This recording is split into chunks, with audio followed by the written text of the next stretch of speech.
We need Greenland for national security, not for minerals.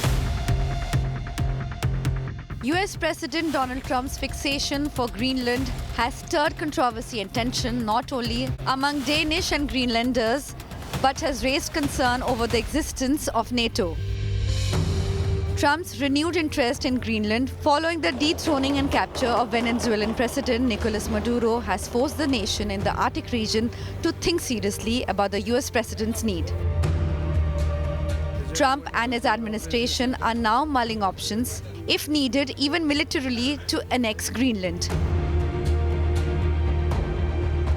We need Greenland for national security, not for minerals. We have so many sites for minerals and oil and everything. We have more oil than any other country in the world. We need Greenland for national security. And if you take a look at Greenland, you look up and down the coast, you have Russian and Chinese ships all over the place. We need it for national security. We have to have it. Prime Minister of Denmark, Mette Frederiksen, said both Denmark and Greenland are NATO members, and if US attacks a member nation, then the principles of the alliance and the security of its members will be at stake. Firstly, I believe that the American president should be taken seriously when he says that he wants Greenland. But I also want to make it clear that if the United States chooses to attack another NATO country militarily, then everything stops. That is, including our NATO and thus the security that has been provided since the end of the Second World War. My thought about Trump just wanting to take over Greenland is absurd.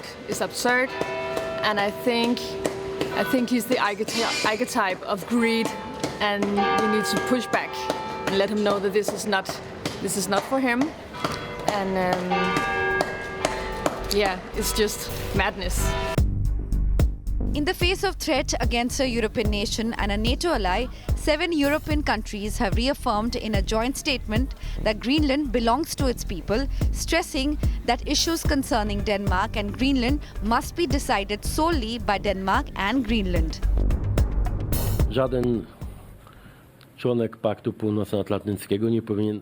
No member of NATO should attack or threaten another member of NATO.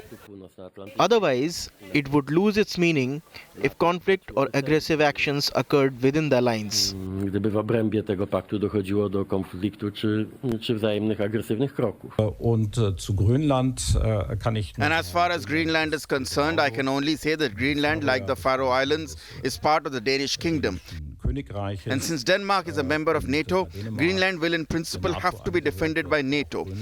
And if there are further requirements to strengthen defense efforts with regard to Greenland, then we will have to discuss this together within the framework of the alliance. Bezüglich Grönlands zu verstärken, dann werden wir das im Rahmen der Allianz miteinander zu besprechen haben. The US attack on Venezuela and the subsequent capture of the head of the state did not have any congressional approval. While Republicans feigned ignorance about Trump's next ambition, Democrats say the president's aim to include Greenland as a part of US will go against the basic principle on which NATO was founded.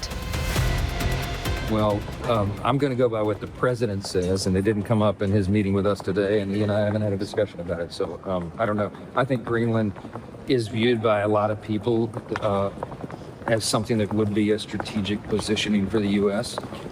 I don't know how it develops from there. Really, does anyone really think that NATO would still exist if America violated the territorial integrity of a NATO ally? That's totally counter to the whole concept of NATO. I think it's very dangerous kind of language. And, I know the president doesn't like the leadership of Colombia or Mexico.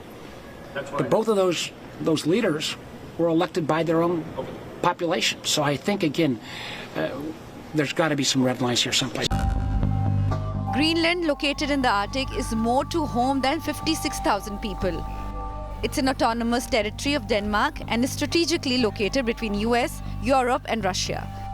Rich in natural resources like gas and oil, rare earth metals, it will give United States an upper hand over China, which presently is the world's largest producer and processor of rare earth minerals, controlling over 69% of global production and 90% of refining capacity.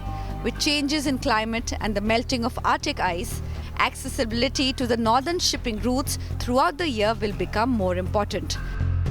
With Mahashweta Lala, Bureau Report, India Today. Greenland.